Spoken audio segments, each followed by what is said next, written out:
Hey, Margaret, you hearing those sounds when trying to sleep? Yeah, not voices this time, just sounds, like cars, you know? You're hearing boats? And a duck? What? Funny thing, I keep waking up to the sound of roosters, which isn't as bad as the horse nightmares. Ugh. Don't judge me. Horses are some unholy monsters. Jesus rode into Jerusalem on a donkey, not a horse.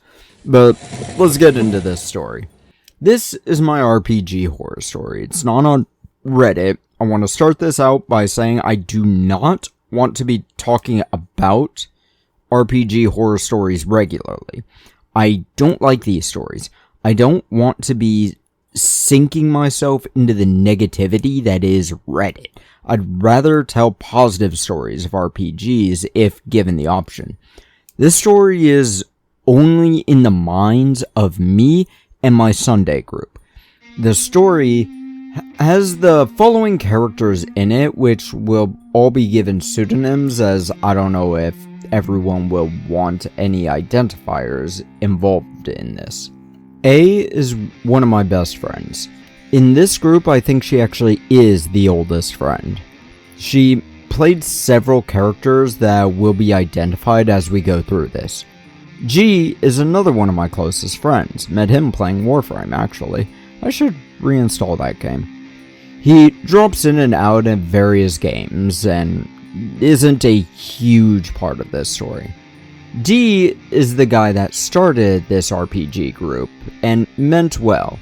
K is the last member to join, and she also means well. However, our problem player is H.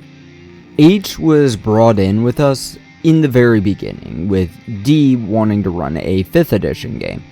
This story is ultimately part of the reason why I hate 5e so much.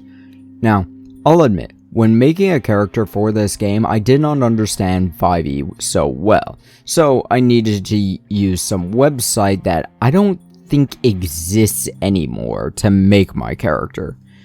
Nobody in the group knew how 5e works except D, who also wasn't the best teacher in the world. Still isn't, but he's figured out how to explain stuff, so he is growing. I made an Oni sorcerer using the homebrew race. Not knowing how 5e works, I had to use the default sorcerer subclass. I think it was Dragonblood or something like that, which I did not really enjoy. A played I think it was Halfling Rogue, or was it a Barbarian? I can't even recall what H played, or G. Of course, the first issue with H came up in this game. None of us knew how the game works. H and I both started out with 3.5. Me at the table and H in forum sort of thing? I understand the concept, but I never really figured out how it worked with an actual TTRPG. But he played the game like he was playing 3.5 instead of 5e. There was actually another person in this game which I wish I could go back to and apologize, and now I know some of my mistakes that may have made the game less fun for him. If you're watching this, Red, I'm sorry, I don't think he's watching this. This game ended in a way that D did not expect. Our character stealing some artifact of protection from some deity and using it to cause 2 civil wars on 2 warring nations to the north and the south. Our characters took shelter in a pirate town and owned a bar by making the original owner a wealthy man and able to retire, while giving us his bar as a reward for, I think it was recovering his old ship or something. I can't recall, this was more than 7 years ago. When this campaign finished, we tried a few more ideas. I remember a few of the characters I made. Nick Vanders is one of the characters I still bring up in my own campaigns as a comedy thing. but as we learned the game, we started breaking things a lot more intentionally and less accidentally. But eventually, Dee and I decided to trade jobs. I became the GM and I made the group switch to a system I understood and could actually teach, 3.5e D&D. At this point, I remember every character, so let's talk about this game that lasted 3 years. This was an Eberron campaign. The players made the following characters. A made a halfling barbarian from the Talenta Plains and took feats to allow her to make a dexterity barbarian who specialized in throwing blades and jumping onto enemies. D made a half-elf sorcerer using a modified version of the sorcerer to give them random chance to break the world with my favorite wild duck magic. Definitely based off the Fool's Gold stories by Dingo Doodle.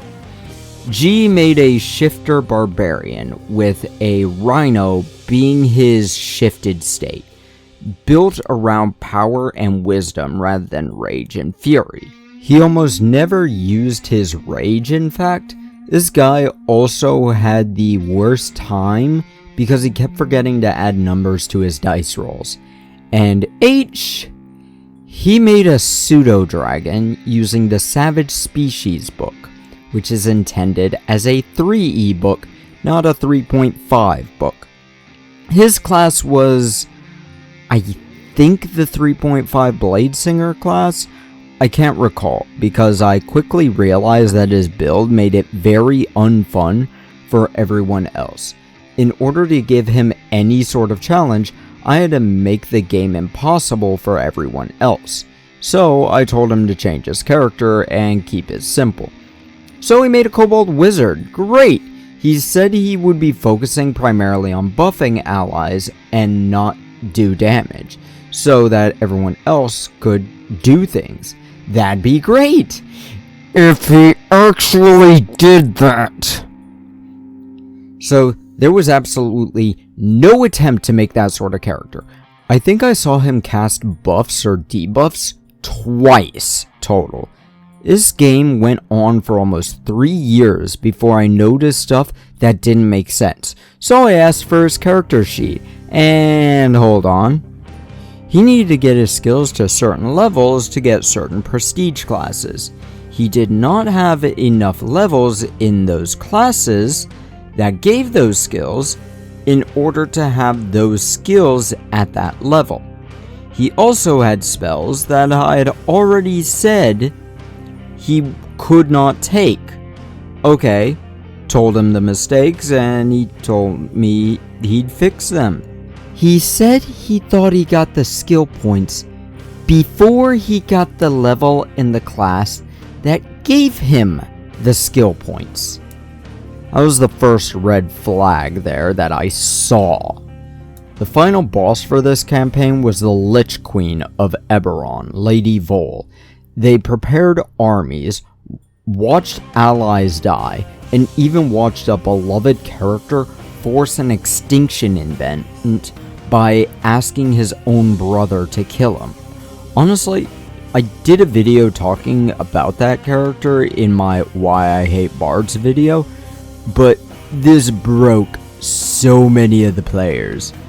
But what did H do with Lady Vol? He tried talking to the woman who wanted to make the entire world undead and control them. He tried to talk to her.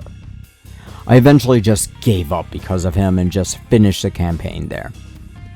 Brought in Kay at the end of that campaign, and for the next one, she and H made related characters. He played a marshal, but I was suspicious of him. Evil character, never wanted to kill, always wanted to talk, and when he did fight things didn't add up correctly. But when I finally lost my cool with him and kicked him out, was the Starfinder game. All of us were learning Starfinder. So when everyone made their character, I asked everyone to stick with the core rulebook. That meant races, classes, spells, feats, and all. He did not do that. He wanted to play a giant energy monster in the Alien Archive book, despite my statements.